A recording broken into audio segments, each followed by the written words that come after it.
የእንጀራ እናቷ የጉዲፈቻ ልጇን ህይወት ለማበላሸት ፈልጋ ከመንገድ ዳር ላገኘችው አንድ ለማኝ ዳረቻት። ነገር ግን የተበጫጨቀ ልብስ የለበሰው ሰው በዛ ምድር ላይ ካሉት እጅግ ኃይለኛ ቤተሰቦች መካከል የአንዱ እውነተኛ ሀብት ወራሽ መሆኑን በፍጹም አላሰበችውም ነበር። ታሪኩ የሚጀምረው በጆርጂያ አሜሪካ በሚገኝ አንድ ራቅ ያለ ከተማ ነው። ማይክልና ሚስቱ ሊንዳ በአካባቢው ሰው ሁሉ የሚቀናባቸው ጥንዶች ነበሩ። ማይክል ታዋቂ ነጋዴ ሲሆን ትዳራቸውም ፍጹም ይመስል ነበር።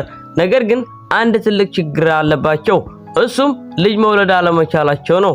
ቆየት ብለው ኤማ የተባለች የቲም ልጅ በጉዲፈቻ ወሰዱ።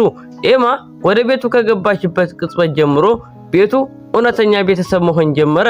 ነገር ግን ኤማን በጉዲፈቻ ከወሰዱ ከአንድ ዓመት በኋላ ሊንዳ ጸንሳ ሶፊና ክሎይ የተባሉ መንትያ ሴት ልጆችን ትወልዳለች ተብሎ ማንም አልጠበቀም ነበር።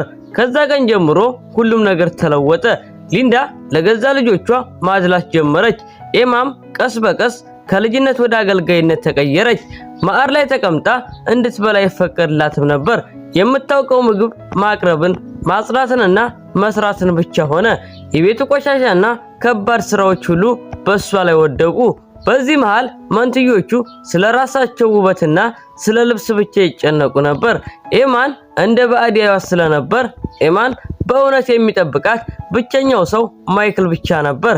ማይክል ኤማ ወደ ቤታቸው በረከትን ይዛ እንደመጣች ሁልጊዜም ቢሆን ያምንባት ነበር።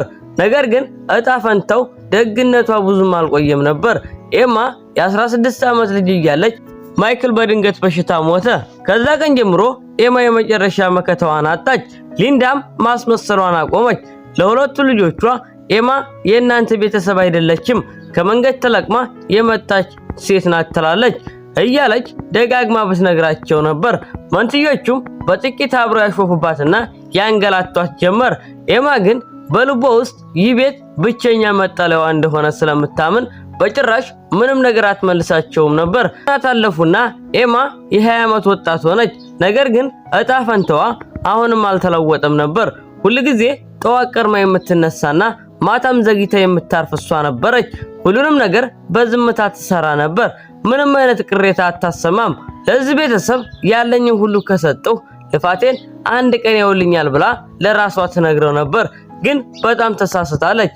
በተለይ ወጣት ወንዶች ኤማ ለትዳርም ሆነ ለፍቅር እጅ ለመጠየቅ ሲመጡ ሊንዳ ይበልጥ ተጣላት ጀመር። ሊንዳ ኤማ ከገዛ ልጆቿ የተሻለ ህይወት እንድትኖር በፍጹም ስለማትፈልግ ሁልጊዜ አመላካቾችን በሆነ መንገድ ታባረርባታለች። ከዚያም አንድ ቀን ኤማ ወደ ገበያ ሄደች። ከኒውዮርክ የመጣ አንድ ባለጸጋ ወጣት እዚያው አያትና በመጀመሪያ እይታ ተማረከባት። እስከ ቤቷ ድረስም ተከተላት።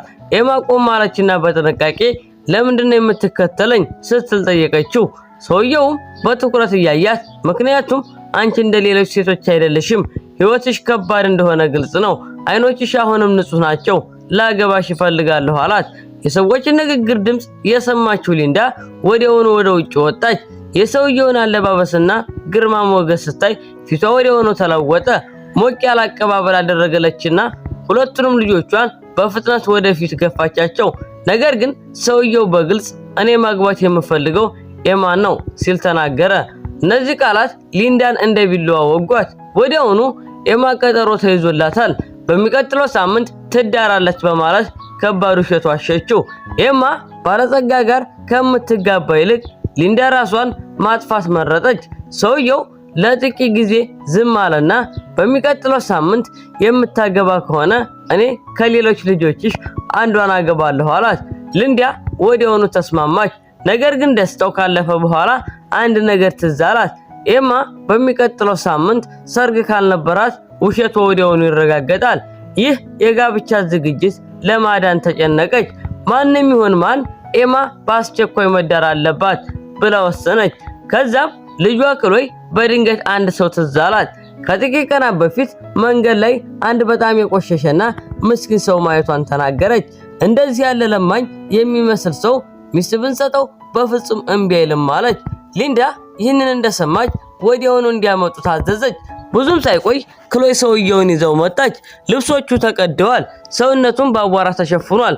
ደጃፍ ላይ ቆሞ ሙሉ በሙሉ ምስኪኗን ይመስል ነበር። ሊንዳ በንቀት አየችውና ግን ምንም ግድ አልነበራትም።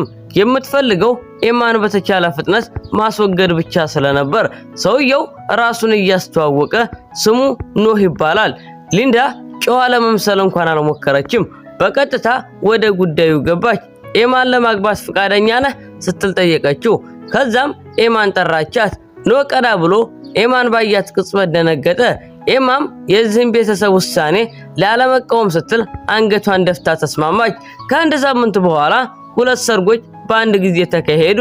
አንደኛው ክሎይ ከባለጸጋው ጋር፣ ሌላኛው ደግሞ ኤማ ከለማኙ ኖህ ጋር ተጋቡ። ከሰርጉ በኋላ ኤማ ኖህን ተከትላ ወደ ቤቱ ሄደች። ያ ቦታ ቤት ለመባል የሚያስቸግር ነበር። አሮጌ፣ ጠባብ፣ ባዶና ምንም ጠቃሚ ነገር የሌለበት። ነገር ግን ኤማ ምንም አላማረረችም ነበር። ያንን የተሰባበረ ቦታ በገዛ እጆቿ እያጸዳች እያደራጀችና እየጠገነች ጥቂት በጥቂት ወደ እውነተኛ ቤት ቀየረችው። ኖህ ይህንን ሁሉ እያየ በየቀኑ ይበልጥ ይወዳት ጀመር። ኤማም ይህ ሰው ምንም እንኳን ድሃ ቢሆን እስካሁን ካወቀቻቸው ሰዎች ሁሉ በላይ እንደሚያከብራት ተረዳች። ስለዚህ ሁሉ ጊዜ ቢሆን እሱን ለማስደሰት ትሞክር ነበር። ነገር ግን ከ3 ወራት በኋላ ኖህ በዝቅተኛ ድምጽ እንዲህ አላት፣ ኤማ ተቀመጪ፣ ካሁን በኋላ ካንቺ ልደብቅ የማልችለው ትልቅ ሚስጥር ሲል በለስላሳ ድምጽ ነገራት። ቀጣዩ ሲለቀቅ ወደ እናንተ እንዲደርስ ላይክ እና ፎሎ ማድረጋችሁ እንዳትረሱ። ይመቻችሁ።